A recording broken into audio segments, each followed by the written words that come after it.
Эта песня посвящается двум возлюбленным голубкам, мексиканцу и Усале.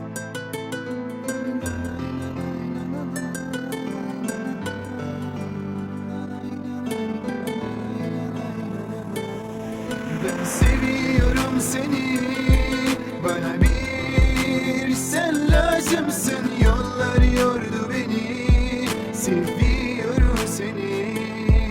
Ben seviyorum seni, bana bir sen lazımsın. Yollar yordu beni, seviyorum seni.